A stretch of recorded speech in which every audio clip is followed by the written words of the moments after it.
이제 영광에 대한 보상을 함께 같이 공부하기 원합니다. 질문 24번을 보시죠. 제자들은 애통하지만 세상이 기뻐하는 이유가 무엇인지를 묻고 있습니다. 20절을 볼까요? 내가 진실로 진실로 너희에게 이르노니 너희는 곡하고 애통하겠으나 세상은 기뻐하리라. 너희는 근심하겠으나 너희 근심이 도리어 기쁨이 되리라. 예수님은 굉장히 역설적인 그런 의미를 우리들에게 전해주고 있습니다. 어떤 사건으로 인해서 제자들은 곡하고 애통하겠지만 세상은 기뻐하겠고, 그러나 그 근심이 도리어 기쁨이 될 것이다 라고 하는 굉장히 반전을 우리들에게 말해주고 있는 것이죠.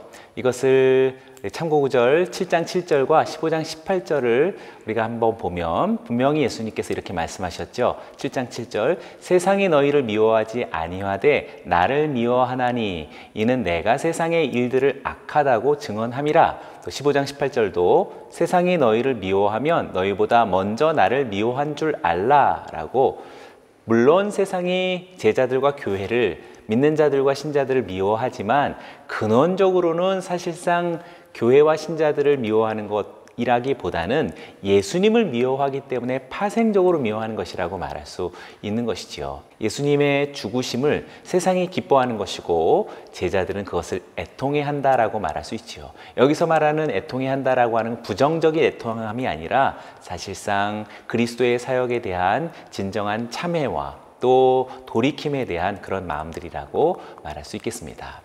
그러나 제자들의 이 근심이 기쁨이 되어지는 결정적인 사건이 무엇입니까? 네, 십자가 사건의 어떻게 보면 동전의 이면이라고 말할 수 있는 부활의 사건이라고 말할 수 있는데 22절입니다. 16장 22절, 내가 다시 너희를 보리니 너희 마음이 기쁠 것이다 라고, 그 기쁨의 이유와 원천이 내가 다시 너희를 볼 것이다 라고 하는 부활의 의미가 있다라고 말할 수 있는 것이죠. 그러니 지금 이 부활과 기쁨은 아주 불가분의 관계를 가지고 있습니다.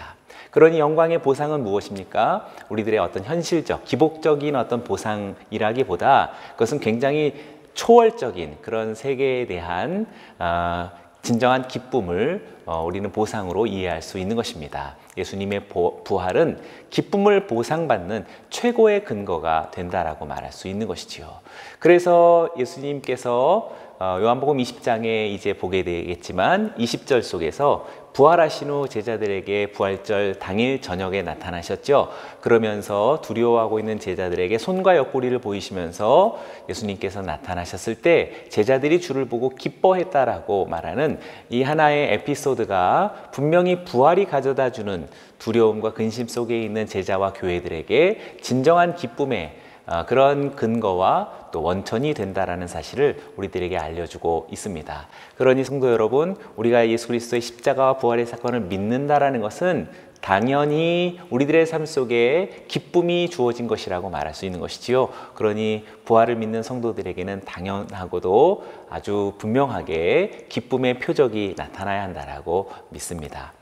28절에서 나타나는 예수님의 사역을 우리가 한번 요약해 보기 원합니다. 내가 아버지에게서 나와 세상에 왔고 다시 세상을 떠나 아버지에게로 가노라 라고 하는 예수님의 사역을 매우 압축해서 한 구절 속에서 보여주고 있죠. 예수님의 사명은 아버지에게 나오셨다라고 하는 것은 성육신을 말하고, 세상에 왔다라고 하는 것은 그의 고난과 죽음을 이제 순종을 통해서 이루어가는 것을 말하게 되겠고, 또 세상을 떠나 아버지에게로 가는 것은 부활과 승천이라고 말할 수 있겠습니다.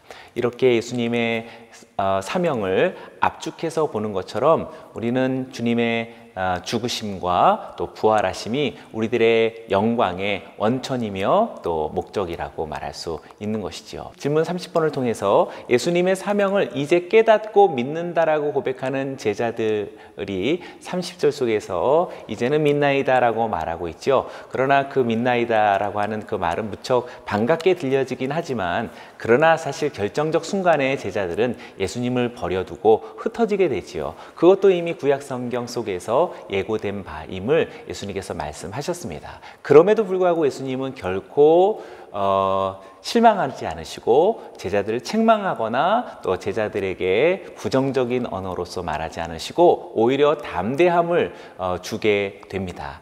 그렇게 담대할 수 있는 이유가 무엇인지 33절에서 발견하는데요. 이것을 너희에게 이르는 것은 너희로 내 안에서 평안을 누리게 하려 함이라. 세상에서는 너희가 환난을 당하나 담대하라. 내가 세상을 이기었노라 라고 하는 고별 설교의 기도 전 마지막 구절 속에서 너무나도 가슴 뭉클한 그런 예수님의 말씀이 등장하게 되지요. 악한 세상에 대한 승리는 오직 예수님께서 이루셨기 때문에 우리는 또 더불어서 악한 세상을 이길 수 있다라고 하는 분명한 목표를 발견하게 됩니다. 이로써 우리가 담대함이라고 하는 담대한 용기를 보상받는 최고의 근거도 역시 예수님의 승리 속에서 발견할 수 있다는 것이죠. 그러니 우리는 영광에 대한 보상을 기쁨으로도 얻을 수 있고 용기로도 얻을 수 있으며 또한 분명한 승리로서도 보장받을 수 있다는 사실을 우리는 여기서 발견하게 됩니다. 사랑하는 우리 성도들이여, 오늘 요한복음을 통하여서 예수님의 십자가와 부활의 사건을 우리가 보고 묵상하고 그것에 참여한다라는 사실은 단순히 어떤 종교적인 어떤 묵상과 명상 속에 있는 것이 아니고요, 아주 구체적인 그 영광을 따르는 자의 보상이 나타나는데 기뻐하시길 바랍니다. 그리고 담대하시길 바랍니다. 그리고 승리를 확신하시기를 바랍니다. 자, 이제 17장으로 넘어갑니다. 예수님의 마지막 기도가 되겠는데요. 예수님의 대제사장적 기도로 알려져 있는 요한복음 17장은 세 단락으로 나뉘어질 수 있겠습니다. 처음은 자신을 위한 기도가 되겠고, 두 번째는 제자들을 위한 기도가 되겠으며, 마지막 세 번째는 모든 믿는 자들을 위한 기도가 나타나게 됩니다. 점점 더 그 범위가 넓어지고 있음을 발견하게 되죠. 첫 번째, 어떻게 아들을 영화롭게 하는 것이 하나님을 영화롭게 하는 것이 되었는가? 예수님은 그 첫 번째 기도에서 자신의 영화롭게 됨을 하나님 아버지 앞에 기도하고 있지요. 1절을 보시죠. 예수께서 이 말씀을 하시고 눈을 들어 하늘을 우러러 이르시되 아버지여 때가 이르렀사오니 아들을 영화롭게 하사 아들로 아버지를 영화롭게 하게 하옵소서라고, 예수님의 기도 제목의 첫 번째는 자신의 영화로움이었지만 그 자신의 영화로움도 자기 자신에게 집중되어져 있는 이기적 성격이 아니고요, 아버지의 영광을 위해서 자신을 영화롭게 해달라는 의미가 됩니다. 이것을 우리가 잘 보면 아들을 영화롭게 하는 것은 곧 아버지를 영화롭게 하는 것이어서 예수님께서 자기를 위한 기도라고 하는 것은 철저하게 자신을 목적한 것이 아니라 하나님 아버지를 목적한 것이라고 말할 수 있습니다. 또 잘 생각해 보면 성자 그리스도께서 자신을 위한 기도가 필요할까요? 하나님이신 예수님께서 자신을 위한 기도가 필요하다라는 것은 사실 좀 의미가 좀 혼돈됩니다. 그런 의미 속에서 아들을 영화롭게 하는 자신의 기도는 곧 아버지를 영화롭게 하는 것 속에 있다라고 말할 수 있습니다.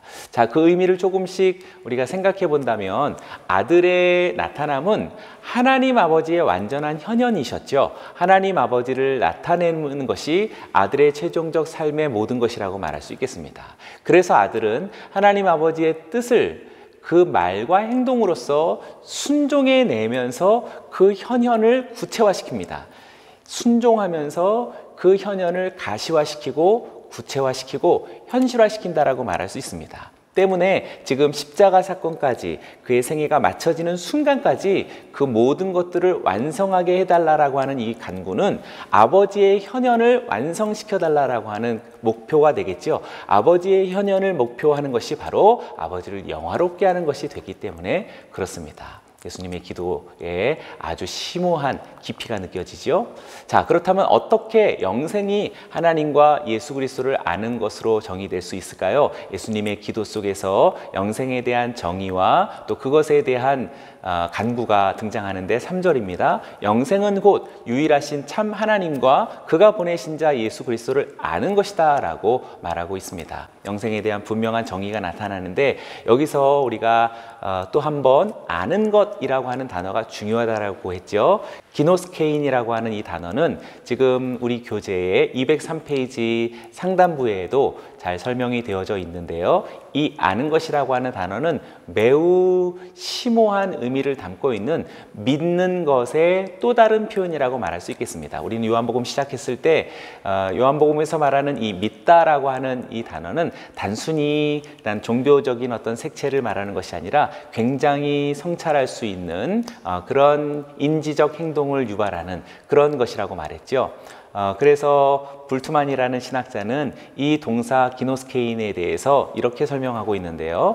기노스케인이 관계에 사용되어지는 경우 알려진 것이 객관적으로 인식된 것의 분리를 가지고 아는 사람과 대립하는 합리적이고 이론적인 지식을 의미하는 것이 아니라 아는 사람이 존재 전체에서 그 알려진 것에 의해 영향을 받는 것을 의미한다라고 설명하고 있습니다. 좀 어렵게 설명한 것 같지만은 곰곰이 곱씹어보면 굉장히 깊은 성찰이 됩니다. 그냥 단순한 어떤 정보적인 지식이 아니라 전인격적 존재 전체에서 큰 영향을 받는 것으로 이 기노스케인을 설명하고 있는데요. 사실 불트만이 잘 설명했지만 그것보다도 더 깊은 의미를 갖는다라고 생각합니다. 저는 이렇게 좀 설명해 주고 싶은데요. 지금 여기서 말하는 영생이라는 것은 우리가 흔히 생각하기에 내세적 세계 속에서 우리가 어떻게 누리게 될 영원한 삶을 우리가 생각하지만 그것은 좀 미래에 좀 속해 있죠. 요한복음은 미래적 종말이라기보다는 현실적 종말, 현재적 종말을 더 초점을 맞추고 있기 때문에 현재 속에서 영생이 무엇인가 분명한 구체적인 의미를 나타내야 합니다. 그렇기 때문에 지금 여기서 말하는 이 영생은 우리가 영원히 산다라고 하는 것에 초점을 맞추기보다 영원히 사시는 예수를 인격적으로 아는 것이다 라는 것에 영생의 의미를 이해할 수 있겠습니다. 때문에 하나님과 예수 그리스도를 아는 것이라고 하는 이 온전한 연합은 영원한 존재를 공유하는 것이 되겠죠. 아까 전 존재적인 영향을 받는다라고 불트만이 말했지만 여기서는 우리가 영원한 존재와 공유하는 것이다. 연합하는 것이다. 그 속성을 공유하기 때문에 필연적 결과가 영생으로 나타나는 것이죠. 그러니 지금 현재 오늘을 사는 우리가 하나님을 알고 또 예수님을 믿고 안다라고 하는 이 신앙적인 이 결합과 결속, 이 공유함은 필연적으로 현재적으로 영생의 능력이 나타날 수 있다는 것이죠. 믿으십니까? 네, 그렇습니다. 영생은 내세에 속한 그런 미지의 세계 속에서의 특성이 아니라 예수님을 믿고 하나님을 알아가는 신앙의 삶 속에서 현재적으로 나타나는 대단히 놀라운 능력이라고 말할 수 있겠습니다. 우리 요한복음을 우리 공부하는 지금 이 순간에 영생의 능력이 여러분 안에 있는 모든 그런 죽어가는 죽음의 어떤 영향력들을 다 물리치고 승리를 이루게 되기를 원합니다. 자, 이렇게 하나님께서 예수님에게 주신 것은 무엇이고 또 예수님은 하나님께서 주신 것들에게 무엇을 하셨는가? 6절의 말씀의 기도 내용을 잠시 살펴보죠. 세상 중에서 내게 주신 사람들에게 내가 아버지의 이름을 나타내었나이다. 그들은 아버지의 것이었는데 내게 주셨으며 그들은 아버지의 말씀을 지키었나이다 라고 말하고 있습니다. 빨간색과 또 파란색으로 구별했는데요. 잘 보시면은 우리가 지난주에 배운 것들에 대한 또 한 번의 복습이라고 말할 수 있겠습니다. 아버지의 말씀을 지키는 사람들을 하나님께서 예수님에게 주셨죠. 아버지의 말씀을 지키는 사람들, 그러니까 하나님께서 예수님에게 주신 것은 말씀을 지키는 사람들, 곧 믿는 사람들을 주셨다라고 말할 수 있겠습니다. 그런데 우리가 상반부를 잘 보면은 그들에게 아버지의 이름을 나타내는 것이 바로 예수님이 행하셨던 일인 것이죠. 아버지의 말씀을 지키는 사람들이라고 하는 것은 그 믿음을 말한다면 바로 그 믿는 자들에게 믿을 수 있는 어떤 근거와 믿을 수 있는 어떤 조건과 가능성을 제시하시는 분은 예수님이시다라고 말할 수 있죠. 그들에게 아버지의 이름을 나타내었나이다. 나타냈으니까는 알고 믿고 지키는 게 되겠지요. 그러니 여기서 믿음이라는 것은 인간의 행동이에요. 인간의 책임이라면 또 아버지의 이름을 나타내시는 것은 하나님의 아들께서 하시는 일이 계시가 되겠고, 그 계시는 하나님의 책임이라고 말할 수 있겠고, 신의 어떤 영역이라고 말할 수 있겠죠. 이렇게 믿음과 계시가 상호 어우러져서 지금 하나님과 인간의 세계가 이렇게 역동하고 융합되는 모습을 우리는 보게 되지요. 이런 기도가 바로 예수님의 기도 속에서 발견되게 됩니다. 예수님께서 제자들을 위해 기도하신 첫 번째 기도 제목이 무엇일까? 11절을 보면은 그들을 보존하사 우리와 같이 그들도 하나가 되게 하옵소서라고 말하고 있습니다. 보존과 하나 되어짐이 예수님의 제자들을 위한 기도의 첫 번째 제목이었는데, 곰곰이 생각해 본다면 예수님은 한 개개인의 보존을 생각하기보다 전체 공동체적 보존을 의미하셨다라고 말할 수 있습니다. 그러니 하나님은 성부, 성자, 성령, 하나님 자신이 공동체이시죠. 공동체적 존재 방식을 그대로 모방해서 우리도 각 개인으로 흩어져 살지 않고 믿는 바 성도들이 함께 공동체적인 존재 방식을 이루어가도록 기도했다라는 사실입니다. 그러니 사랑하는 우리 성도들이요, 요한복음을 공부하고 있는 우리 모두가 개인주의적인 신앙생활을 이제는 우리가 갱신해야 하겠습니다. 각자가 성경 공부 열심히 하고 각자가 기도하는 것도 중요하겠지만, 사실상 이제는 우리가 요한복음을 보았다면 우리가 공동체적 기도와 공동체적 예배, 공동체적 사역과 섬김으로 점점 더 우리들의 신앙을 체질화하고 개선해야 된다라고 생각됩니다. 예수님의 첫 번째 기도 제목이었으니까 우리가 그 기도 제목에 응답되어야겠죠? 자, 이제 두 번째 기도 제목은 무엇일까? 17절을 통해서 보시죠. 그들을 진리로 거룩하게 하옵소서라고 말하고 있습니다. 잘 생각해 보면 이것은 매우 중요한 또 단어이긴 한데요. 하기오스라고 하는 이 단어는 예수님 자신에게 해당되었던 단어입니다. 하나님께서 아들을 거룩하게 하옵소서라고 기도했었죠.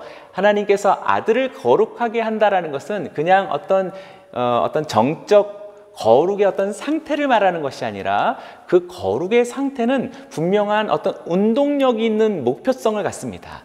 진리로 거룩하게 한다라는 것은 결국에 희생제사를 드린다라는 말로서의 하기오스, 그 말과 같은 말인데, 결국에 거룩의 목적은 정적 어떤 고상한 상태를 말하는 것이 아니라 분명히 파송과 드려짐, 희생 속에 있다라고 말할 수 있는 것이죠. 그것이 바로 하나님의 성품이고 예수님의 본성이라고 말할 수 있겠습니다. 그러니 이제 거룩하다는 것은 홀리에라고 하는 때묻지 않는 어떤 그런 고상한 상태를 말하는 것이 아니다라는 것을 우리는 분명하게 이해해야 하겠습니다. 오늘 주의 진리를 이렇게 묵상하고 공부하고 요한복음을 통해서 우리가 깨닫는 바가 깊어진다면 거룩하게 되어지는 것인데, 그 거룩하게 되어지는 것은 분명히 예수님이 이렇게 아버지의 보내심을 받았듯 우리도 자연스럽게 보내심이 예상되어지고 또 보내심이 실행되어져야 된다라고도 말할 수 있겠죠. 자, 그래서 이제 20절부터 24절까지 예수님의 기도에 흘러가는 내용들을, 모든 믿는 자들을 위한 기도의 내용들을 잘 정리해 본다면 이렇게 결론이 나게 됩니다. 우선은 예수님의 기도 속에서의 그 모델은 21절 상반절에 하나님과 예수님의 관계 속에서 볼 수 있지요. 분명히 우리들의 모든 기도의 원천, 기도의 소스, 우리 기도의 모든 제목들에 대한 그 출발점은 하나님과 예수님의 신적 관계 속에 있다라고 말할 수 있죠. 그래서 우리들의 기도가 신령할 수 있는 것은 이렇게 현세적인 어떤 이런 문제 저런 문제 저런 사연들의 기도는 뭐 그것도 물론이어야겠지만, 사실 우리는 예수님의 기도를 닮아갈 필요가 있겠습니다. 우리들의 기도의 원형을 하나님과 예수님의 이 신비로운 신적 관계 속에서 우리가 그것을 경험하고 감동하고 황홀해한다면 우리들의 기도도 닮아갈 수 있으리라 믿습니다. 내용은 무엇입니까? 하나 되어서 하나님과 예수님 안에 있는 것이죠. 그 관계를 단지 이해하는 것으로 뛰어넘어서 바로 하나님과 예수님 안에 있는 관계 속에 하나 되어 공동체적 하나로서 들어가는 것이라고 말할 수 있겠습니다. 그것을 할 수 있는 근거는 무엇입니까? 첫 번째는 22절 상반절에 하나님께서 예수님께 주신 영광을 그들에게 주셨기 때문이다 라고 말할 수 있습니다. 믿으시기 바랍니다. 하나님께서 예수님께 주셨던 영광을 그들에게도 주셨습니다. 우리가 십자가를 믿고 부활을 지금 믿는다면 벌써 영광이 있는 것이라고 우리가 이미 배웠죠. 근거 두 번째는 26절 하반절에 하나님의 사랑이 그들 안에 있고 예수님도 그 안에 계시기 때문이다 라고 말할 수 있습니다. 영광만 준 것이 아니라 그 영광의 본체가 되신 하나님의 사랑이 우리 안에 벌써 있고 예수님도 우리 안에 거하시기 때문에 우리는 이러한 기도의 제목이 성취가 가능하다는 것이죠. 방법은 무엇입니까? 23절 상반절을 보시죠. 예수님이 그들 안에, 그리고 하나님이 예수님 안에 계셔서 그들이 온전함을 이루어 하나가 되는 것이지요. 잘 보면은 뭔가 이렇게 서로가 서로에게 속하고 또 마침내 그 안으로 또 속하는 이렇게 공속적인 연합이 우리가 이제 그림으로 그려지는 것을 보게 됩니다. 결국에 그 목적은 무엇입니까? 첫 번째는 23절 하반절에 하나님께서 예수님을 보내신 것을 세상으로 알게 하시려고, 단순히 아는 것이 아니라 이미 이 기노스케인 아시죠? 우리 이 안다라고 하는 것은 세상으로 결국에 믿는 바로 나아가게 하는 것이고, 그리고 동참하는 바로 나아가게끔 하는 것이라 말할 수 있습니다. 목적 두 번째는 23절 하반절에 하나님께서 그들도 사랑하신 것을 세상으로 알게 하시려는 것이다 라고 말하고 있습니다. 예수님의 사역과 사역의 그 목표를 알게 하는 것이요, 또 나아가서 그것을 사랑이라고 말할 때 그들을 사랑하셨다라는 사실을 세상으로 알게 하시는 너무나 우주적이고 너무나도 황홀할 만큼의 사랑의 찬가라고 말할 수 있겠습니다. 구원의 노래라고 말할 수 있는 것이죠. 결국 우리가 진리로서 거룩하여진다라는 사실은 예수님의 이 기도의 종착점인 다른 모든 만민들이 하나님께서 예수님을 구원자로 보내셔 그를 믿음으로 구원을 얻는다라는 것과, 그리고 하나님께서 세상을 이처럼 사랑하셨다라는 사실을 비로소 깨닫고 사랑의 주인 되신 하나님께로 다시 돌아옴을 그렇게 바라는 눈물겨운 기도가 예수님의 마지막 기도였다라고 말할 수 있겠습니다. 이 기도의 삶이 우리들의 인생이 되기 원합니다. 우리들의 공동체가 되기 원하고 우리들의 매일의 삶이 되었으면 좋겠습니다. 오늘 이러한 말씀의 고별 기도까지 마치면서 우리 성도 여러분들의 삶 속에 정말 한층 신비롭고도 그 신비가 현재화되어지고 우리들의 현실이 되어지는 놀라운 능력 있는 신앙으로 거듭나는 오늘이 되기를 주의 이름으로 축원합니다. 다음 시간에 이제 마지막 8과에서 만나겠습니다. 감사합니다.